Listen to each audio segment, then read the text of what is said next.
Content warning! Hey, sometimes I say some words that you may not want your kids to hear, so maybe don't play this video around them, but enjoy the video. So this one time, I was sitting on my couch playing Elden Ring, and I was talking to my cat all about dark fantasy, and how cool it is, and how much I wish I could be in a dark fantasy setting. And then I started showing off some of the things you could do in a dark fantasy game, like Elden Ring. And then I picked up my cat and said, wouldn't that be cool? And then she scratched me because I forgot that she doesn't like to be picked up. So I set her down. But then after I set her down, she went off on her own dark fantasy adventure.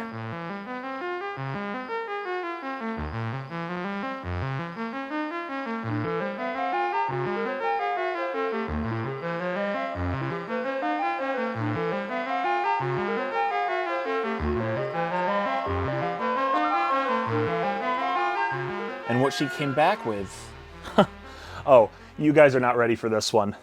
Tell me, what do Elden Ring, Dark Souls, and that one game where you played as a hermit crab all have in common? That's right, they're all dark fantasy adventures, but what do none of them have? You can't be a cat. Ow, ow, ow, shit. Okay. The biggest problem I have with this game is you can't play as a cat. Look at this game. Looks pretty good. Can't be a cat. Get it out of here. Look at this game. Looks pretty good, but you can't play as a cat. Get it out of here. Look, you're a hermit crab, which I guess is closer to a cat, but still not a cat. Actually, you know what? I think I've got a better place for both of these games, okay? This is where these games belong, because they're garbage. Absolute garbage. Actually, no, I'm gonna take these back, and these games are actually pretty good. Oh, but here comes Kristala, where you can play as a cat, and it's awesome. The game starts out with character customization, as most of these do. You can choose from a variety of fur patterns, breeds, starting class, body shape, and so on. It's a fairly simple character creator, all things considered, but the game is still in early access. Last thing you gotta do is pick a name, and for me, it was pretty easy to name my cat. I mean, she kind of looks like Tweak. Tweak, baby, look! Look, it's you! Father, you know that I am blind. In a recent update, Astral Clock Tower added a variety of features, including a difficulty option. For those of you who are asking for an easy mode in Elden Ring, Astral Clock Tower Studios heard you. There is an easy mode called Pet if you'd prefer a more casual experience. Well, I'm going to play on the Stray difficulty because when the game first became playable, I didn't find the combat too difficult.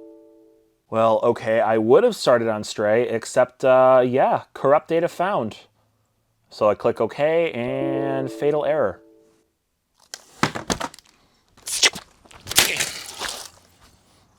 Well, this game is still in early access, so things like these are to be expected, honestly. Ah, there we go. See? It's working now. Just needed a little percussive maintenance. So, real quick, what's the first question that you ask yourself when you start a new game? Oh, well, you do you, I guess. What I was looking for is there fall damage? And the answer to that is no, there's no fall damage in this. I mean, they're cats. It would be pretty silly if cats had fall damage. Have you ever seen a cat fall, or if you ever dropped a cat and see what happens? Watch, this is what happens when you drop a cat. Ready? See, nothing. The cat's fine. See, no fall damage allows for some interesting movement mechanics, and the movement is by far one of my favorite parts about Kristala. It genuinely feels so satisfying to traverse through this world. There's tightrope walking, wall jumping, swinging, climbing, crawling, but it doesn't end there. The combat has flashy, satisfying movement too. Dodging, rolling, takedowns, assassinations, and wait a minute, does that rat have a gun? Holy shit! There are a variety of ways that you can engage in combat with your foes. Like big-ass swords? Check out that big-ass sword. More of a one-hander and shield type of thing? Well, hell yeah, you can do that too. But I mean, come on, we're cats. You gotta go claws. Look how feral this is. Mwah, chef's kiss. Beautiful, perfection. Mwah, mwah. But in this world of magic, do you honestly think that you would have none? No, hell yeah, you got magic. See, there's a total of 6 different clans that you will be able to choose from, each having their own family of magic. Currently, there are only a couple of clans in the game right now, but there is more magic to come. This game has so much. I mean, you gain levels, you put points into stats, which can affect other stats. There's items, progression trees, spells, abilities, movements, side quests, rats with guns. Oh shit! Yes, all things typical for games of this genre, but so far really well done. As you adventure along, you'll learn more about this world through the quests, side quests, conversations with NPCs, journals, and Ah, shit, I'm hearing the goddamn voices again.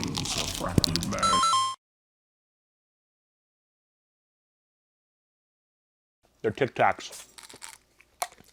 I'm not popping a whole bottle of pills. Progression in this game can be blocked by a variety of obstacles. You have your traditional doors, you have gates, boxes, sometimes there's rocks that you need to destroy, webs that you need to shred, or these meatballs that you gotta pick apart because they're undercooked and can kill you in like 2 seconds if you get too close. Yeah, I've been getting really good at writing jokes over the years. Terrible joke aside, these corruption nodules can be destroyed to clear the way of the corruption from Tears of the Kingdom. You gotta be careful around this corruption though. Like I said, if you touch it for too long or traverse through it too far, you're as good as toast. You'll be smelling toast. Stroke. Smelling toast, stroke of bad luck. I don't even know how to make that one work. Why'd you leave this in? What this game does currently have, though, are some super fun boss fights. Yeah, I mean, it's a Souls-like game, so naturally there's bound to be some intense boss fights with cool environmental arenas to take them on in. Now, because boss fights are the bread and butter of Souls-like games, I'm not going to show you too much of them. I want you to get in here and find them for yourselves. It is worth noting, though, that Astral Clocktower Studios, the development studio behind Kristala, had intended for this game to be more approachable for beginners to Souls-like games, which honestly I appreciate. I'm not showing you the footage because I'm really bad at the game. That's not the case at all. Absolutely not. I'm a god, basically. Why are you judging me? Genuinely, though, the difficulty scaling during your progression through the game is meant to be more gradual than other Souls-like experiences. But unlike other Souls games, or I mean even some mech game that I'm thinking about right now, newer players will not find themselves locked out of the game because of a difficult boss. The challenge is accessible to a wider audience this way. The difficulty options also give the more seasoned Soul-like enthusiasts a chance to really flex those cat-like reflexes. So do you remember how I said the game is still in early access? Yeah, well, with early access comes its fair share of glitches. For example, Tweak. Hey, you trying to climb there, girl? Father, help me. Back in an earlier release of the game, I actually found a way to give yourself essentially infinite levels using the item's warp stone that lets you go back to the fireplaces. I don't know why I said fireplaces, they're campfires. Well, okay, so they're not really campfires either. They're called fonts, Illyrial fonts, but they're essentially the campfires you would see in other Souls-like games. Essentially, if you had less than a level of experience and you used this item, the game would grant you 1 level which you could then spend.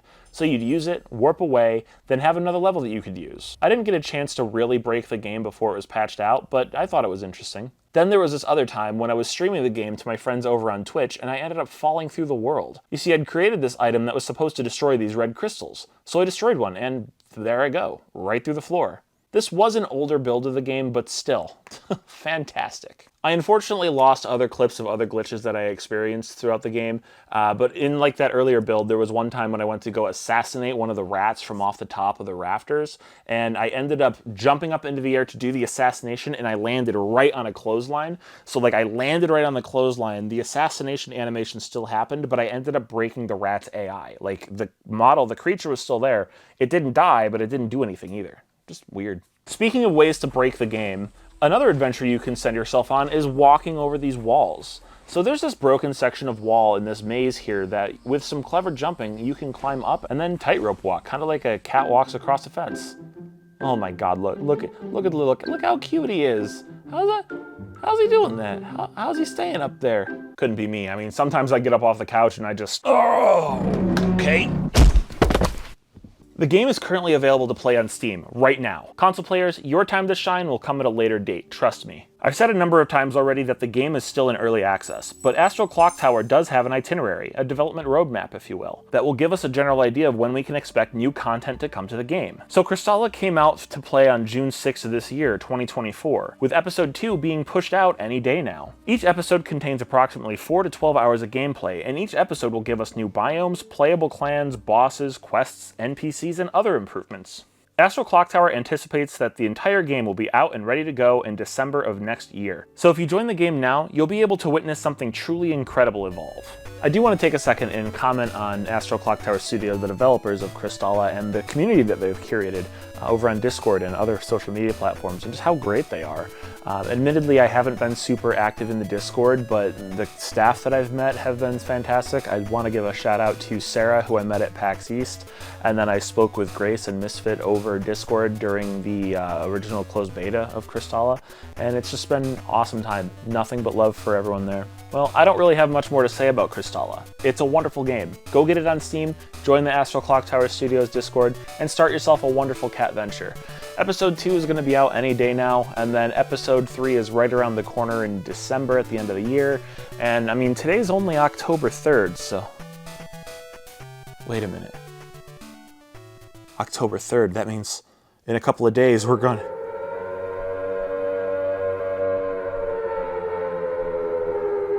Oh God.